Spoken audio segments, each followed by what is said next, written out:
ಅಕಸ್ಮಾತ್ ಏನಾದರೂ DCM ಆಗಿರುವಂಥವ್ರು CM ಆದರೆ ನೆಕ್ಸ್ಟ್ DCM ಸ್ಥಾನಕ್ಕೆ ಯಾರಾದರೂ ಬರಬೇಕಲ್ವಾ? ಈಗ ನೋಡಿ ಆಗಲೇ ಆಕಾಂಕ್ಷಿಗಳು ಹುಟ್ಕೊಂಡಿದ್ದಾರೆ. ಮುಂದಿನ ಉಪಮುಖ್ಯಮಂತ್ರಿ ಜಮೀರ್ ಅಂತ ಘೋಷಣೆಗಳು ಕೇಳಿ ಬಂದಿದ್ದಾವೆ. ತನ್ನನ್ನು ಹೊಗಳಿದಂಥ SDPI ಮುಖಂಡನಿಗೆ ಸಚಿವ ಜಮೀರ್ ಮುತ್ತು ಕೊಟ್ಟಿದ್ದಾರೆ.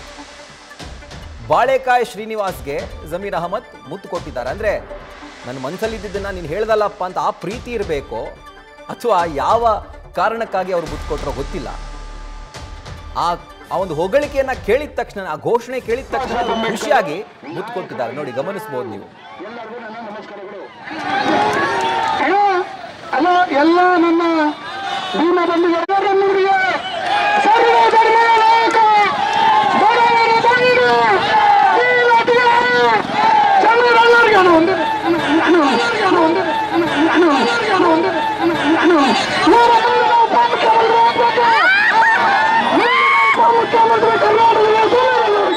ಬಾಬಾ ಸಾಹೇಬ್ ಅಂಬೇಡ್ಕರ್ ನಾಯಕರಾಗಿತ್ತು. ಎಲ್ಲರಿಗೂ ನನ್ನ ನಮಸ್ಕಾರಗಳು.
ನೋಡಿ, ಯಾವಾಗ ಘೋಷಣೆ ಕೇಳಿ ಬಂತು ಮುಂದಿನ ಉಪಮುಖ್ಯಮಂತ್ರಿ ಜಮೀರ್ ಅಣ್ಣಂಗೆ ಅಂದಿದ ತಕ್ಷಣನೇ ಅವ್ರ ಖುಷಿಯಾಗಿ ಆ ಖುಷಿಯಲ್ಲಿ ಮುತ್ತೆ ಕೊಟ್ಬಿಟ್ರು.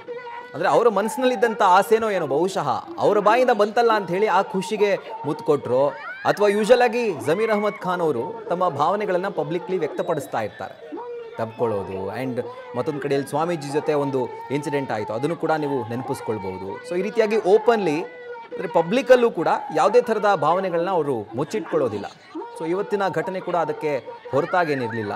ಮುಂದಿನ ಉಪಮುಖ್ಯಮಂತ್ರಿ ಜಮೀರ್ ಅಣ್ಣ ಅನ್ನುವಂಥ ಘೋಷಣೆ ಕೇಳಿ ಬಂದ ತಕ್ಷಣವೇ ಅವರು SDPI ಮುಖಂಡ ಯಾರು ಆ ಒಂದು ಘೋಷಣೆಯನ್ನು ಕೂಗಿದ್ರೋ ಅವರಿಂದ ಆ ಮೈಕನ್ನು ಕಿತ್ಕೊಂಡು ಅವ್ರಿಗೊಂದು ಮುತ್ತನ್ನು ಕೊಟ್ಟು ಕೊನೆಗೆ ಬಹುಶಃ ಆ ಸಂದರ್ಭದಲ್ಲಿ ತುಂಬ ಖುಷಿ ಪಟ್ಟಿರ್ತಾರೆ. ಯಾಕೆ ಅಂತಂದರೆ ಈ ಹಾರಾಡೋದು ಅಂತ ಹೇಳ್ತಾರಲ್ಲ, ಆ ಥರ ಒಂದು ಫೀಲಿಂಗ್ ಖಂಡಿತವಾಗ್ಲೂ ಸಚಿವ ಜಮೀರ್ ಅಹಮದ್ ಖಾನ್ ಅವ್ರಿಗೆ ಆಗಿರುತ್ತೆ. ಯಾಕಂದರೆ ಉಪಮುಖ್ಯಮಂತ್ರಿ ಎನ್ನುವಂಥದ್ದು ಸಾಮಾನ್ಯವಾದ ಪದವಿಯಲ್ಲ.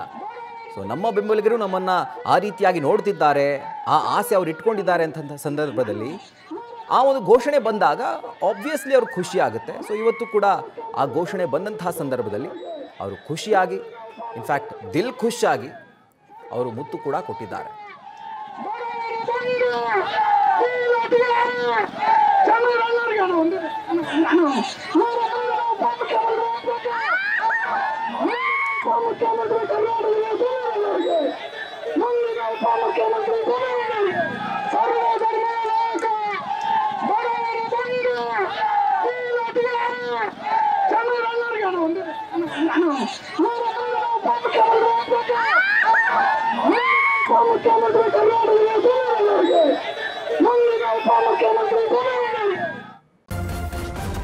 ನ್ಯೂಸ್ ಫಸ್ಟ್ ನಿರ್ಭೀತಿಯಿಂದ ನಿಮ್ಮ ಪರವಾಗಿ.